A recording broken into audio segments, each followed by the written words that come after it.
Selamat datang di YouTube channel Bu Rina.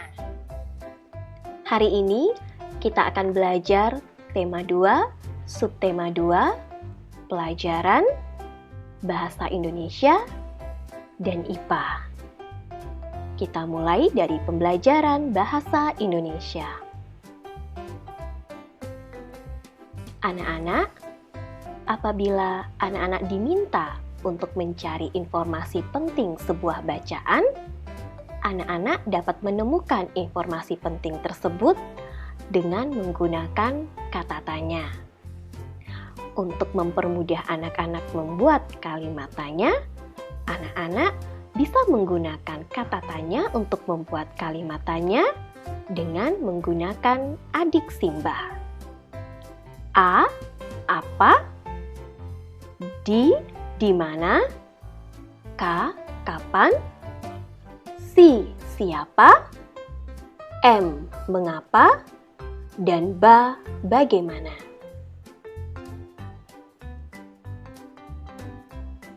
Setelah menemukan informasi penting yang ada dalam bacaan, anak-anak dapat membuat sebuah bacaan baru dari informasi penting yang sudah anak-anak temukan. Dalam menyusun bacaan baru, anak-anak harus menggunakan kalimat efektif. Apa ya ciri-ciri kalimat efektif itu?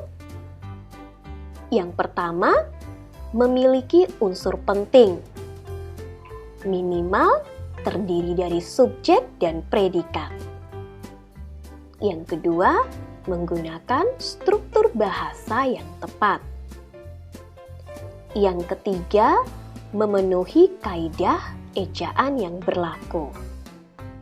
Dan yang keempat, menggunakan pilihan kata atau diksi yang tepat.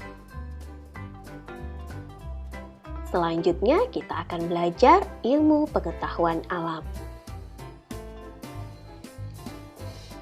Kita akan belajar tentang ciri khusus hewan. Setiap hewan mempunyai ciri khusus untuk membedakannya dengan hewan lain. Ciri khusus membantu hewan untuk mempertahankan hidupnya. Hewan pertama yang akan kita bahas adalah kelelawar. Kelelawar mempunyai ciri khusus yang pertama. Kelelawar adalah hewan nokturnal, yaitu hewan yang mencari makan atau beraktivitas pada malam hari. Kelelawar tidur dengan cara yang unik, yaitu menggantung dengan badan terbalik. Kelelawar biasanya tinggal di gua-gua atau pohon yang tinggi. Makanannya nyamuk, ngengat, lalat. Tetapi ada juga jenis kelelawar yang memakan buah-buahan dan mengisap madu. Cara kelelawar mencari makan yaitu dengan mengeluarkan bunyi ultrasonik sebanyak mungkin. Lalu, melalui bunyi pantulan tersebut, kelelawar dapat mengetahui letak suatu benda. Kemampuan tersebut dikenal dengan istilah ekolokasi. Yang kedua adalah cecak. Cecak mempunyai ciri khusus yaitu memiliki bantalan perekat di kaki sehingga dapat menempel di dinding.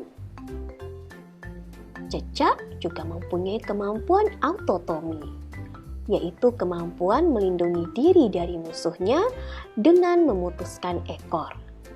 Tapi jangan khawatir, ekornya masih bisa tumbuh kok. Cecak menangkap mangsanya dengan lidahnya yang panjang dan lengket. Bebek. Bebek mempunyai ciri khusus yang pertama, mencari makanan di perairan dangkal dan tanah berlumpur. Bebek bentuk paruhnya agak panjang dan lebar, atau sering disebut dengan paruh sudu. sehingga memudahkan bebek untuk mencari makan di air dan lumpur. Kaki bebek berselaput di antara jari-jari kaki agar bisa berenang dan memudahkan bebek berjalan di lumpur. Bebek memiliki lapisan minyak pada bulunya, sehingga tubuhnya tidak basah ketika berada di air. Binatang selanjutnya adalah unta. Unta memiliki punuk yang berfungsi menyimpan cadangan makanan. Bulu mata yang panjang untuk melindungi mata dari debu dan pasir. Unta banyak minum dan sedikit berkeringat. Unta memiliki kaki panjang dan telapak kaki yang tebal. Selanjutnya adalah bunglon. Bunglon adalah hewan reptil yang gerakannya lambat. Makanannya belalang, lalat, dan capung.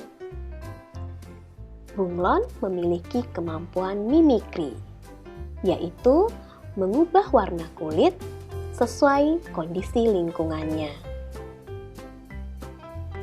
Bunglon menangkap mangsa dengan lidahnya yang panjang dan lengket. Burung hantu. Burung hantu sama seperti kelelawar. Mereka adalah hewan nokturnal. Tetapi burung hantu memiliki penglihatan dan pendengaran yang tajam, sehingga memudahkannya untuk menemukan mangsa.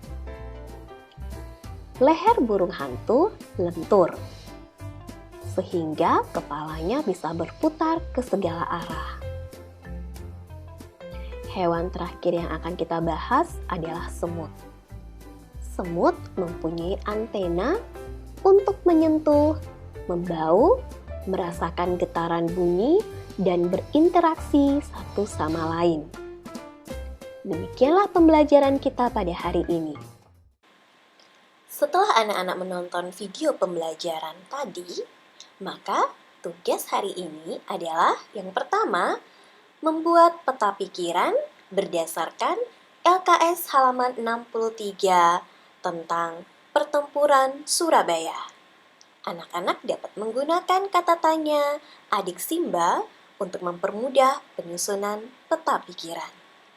Dan yang kedua adalah membuat sebuah tabel yang berisikan 10 hewan beserta dengan ciri khususnya.